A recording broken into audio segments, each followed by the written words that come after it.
play that on the camera, that'd be great.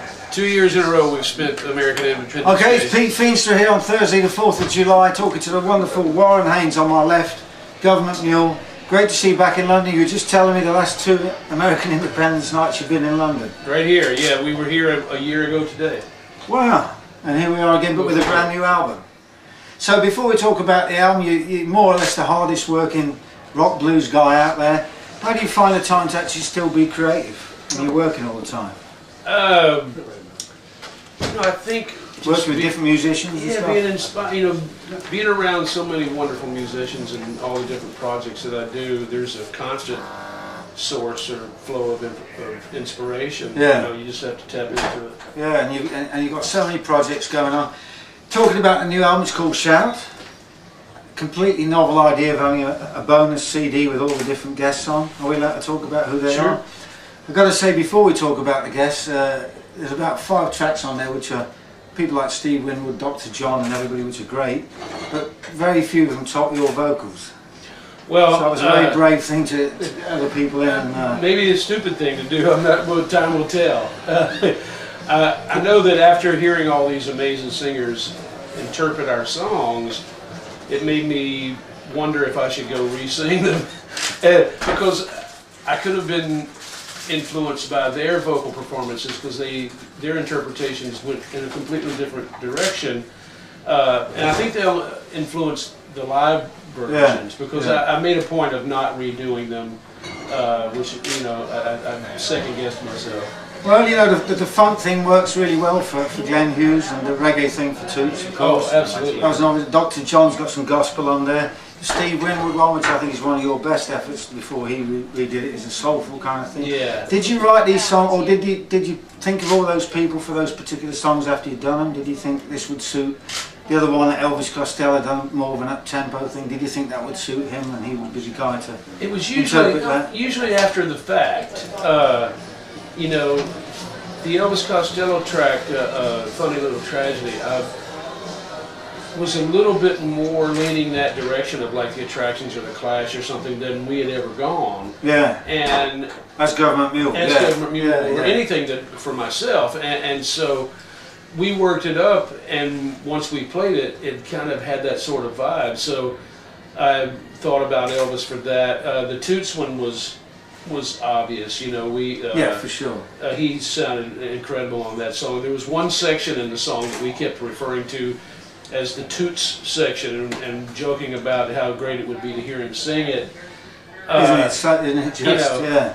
And then I even told Steve Winwood that the song that he sang, When the World Gets Small, which is a great song. The first song I wrote on piano, because I never played piano. I bought a piano, and that was the first song that I ever wrote on the piano. And I was probably thinking Traffic and Steve when I wrote it. But most everything else was like after the fact, you know, after the songs were done. Who would I love to hear sing this one? And everybody was up for it. The response was amazing, you know. That must be real gratifying. It was real gratifying, and not only that, but the vocal performances themselves turned out so amazing. Everybody just really nailed it. And let me ask you this, it's a question that everybody, I guess, asks you sometime down the road.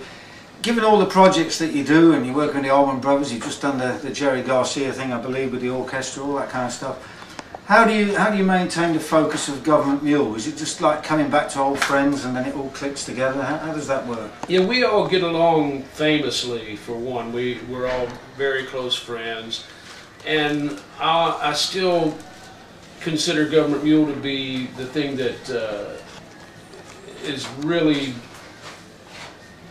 I guess most important is the best way to put it, but takes the most of our time. It's a priority in the way that when the Allman Brothers stop playing and the Dead stop playing, Gov't Mule hopefully will continue to record and perform well into the future. You know, it's kind of our laboratory to do whatever we want to do. And you said you wanted to create an audience of like-minded people, and I guess the fact that you've sold millions of downloads on your own website, so it's testament to the fact that all those folks out there prefer the live experience rather than... I think that's a healthy thing too, because the easier it becomes for technology to create the illusion that someone is a great singer or player, which it does, Too often.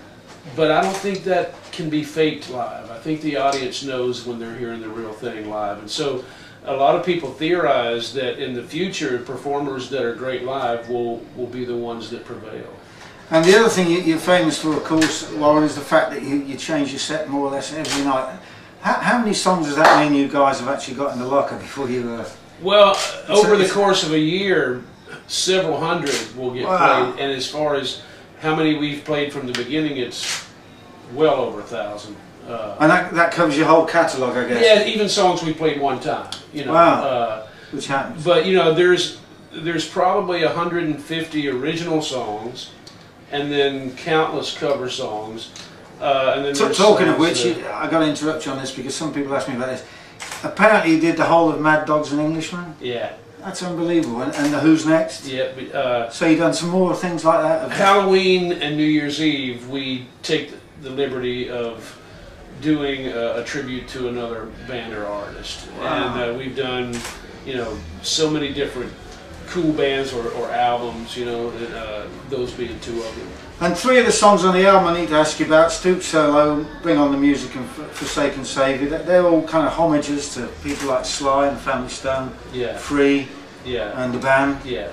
I mean, were there people you were thinking you'd love to work with in the past if you had the opportunity? Well, in the case of Levon, of course. Levon was a close friend, and we played together many times. Yeah. And when I wrote Forsaken Savior, it wasn't written about him, but it was the music and even the lyric was kind of paying homage to the band.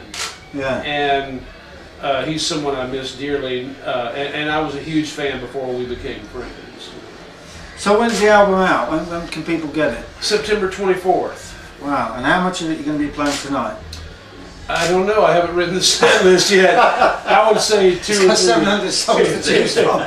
I would say two or three songs, probably. Wow, excellent. Well, I'm not going to keep you any longer. It's been an absolute blast to talk to you. Have a My pleasure. Please go buy the album. It's been Pete Finch talking to Warren Haynes. Big thank you to MHP on the cameras. And good evening.